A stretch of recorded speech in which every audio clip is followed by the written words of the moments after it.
ఇప్పుడు నీట్గా వస్తుంది.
भाषा बहुत कोशिश किया गया है मुख्य कारण क्योंकि उसमें सब लोग भाषा में देशभक्ति भावना जगाने के लिए हिंदी भाषा में सभी राजनीतिक कोई भी मुख्य नेता हिंदी दिवस शुभकामनाएं दे रहा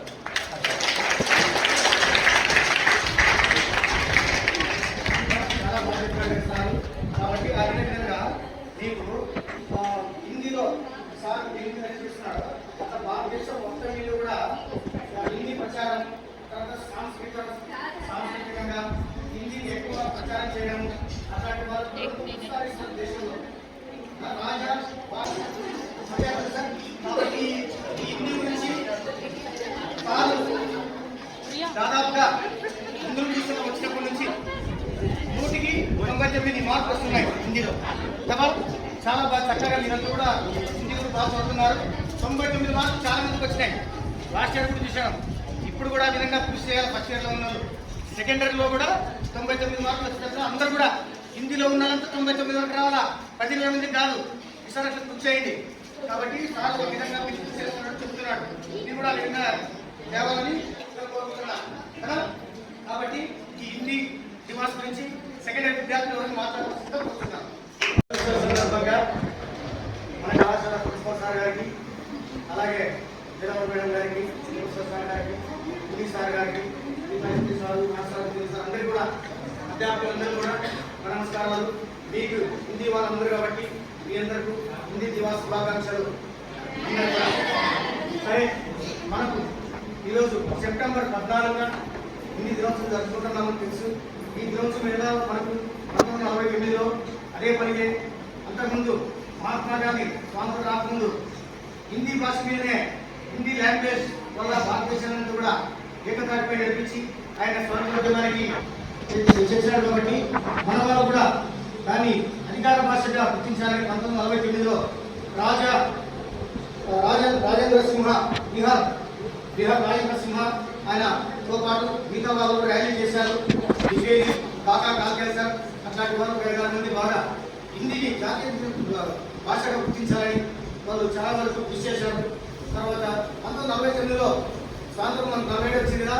1949లో స్వాతంత్రం వచ్చినాక మనకు సెప్టెంబర్ 14నే ఆల్రెడీ రాజేంద్ర సింహ బిహార్ రాజేంద్ర సింహ అనే యొక్క బర్త్డే కాబట్టి ఆ రోజు 14నే హిందీ దినోత్సవం జరపాలనే ఉద్దేశంతో ప్రభుత్వం కూడా ఒప్పుకొని రాజ్యాంగంలో మనకు 351 ఆర్టికల్ 8వ షెడ్యూల్లో భాషల గురించి వివరించింది.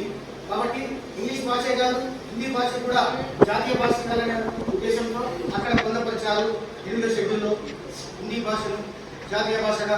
సరే, ఏదైనప్పటికీ అప్పటి నుంచి హిందీ భాష మనం ఇప్పుడు ప్రపంచంలో ఇది దాదాపు ఈ భాష సంస్కృతం నుండే వచ్చింది. దాదాపు అక్కడ పదాలే ఇక్కడ ఉంది. తర్వాత ఈ హిందీ దేవనాగరి లిపినే హిందీ భాష తీసుకున్నారు కదా.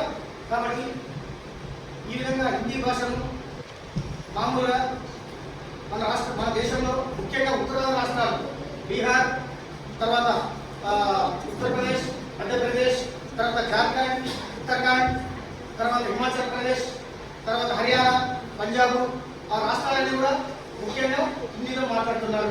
మాతృభాష ఉంది అక్కడ, దాదాపు అందరూ కూడా హిందీలో మాట్లాడుతున్నారు. తర్వాత అదే కాకుండా ఈ హిందీ వల్ల చూడండి ప్రపంచంలో 600 మిలియన్లు హిందీ భాషలో మాట్లాడుతున్నారు ప్రజలు. తర్వాత మాతృభాష 425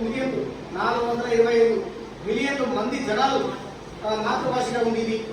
తర్వాత రెండవ భాష కూడా హిందీ, 120 మిలియన్ల మంది రెండవ భాషగా ఉంది హిందీ.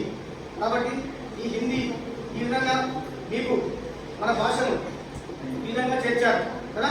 కాబట్టి మామూలుగా ఆర్టికల్ 8వ షెడ్యూల్లో ఇతర సాధించినట్ల 27 భాషలు జాతీయంగా గుర్తించినారు.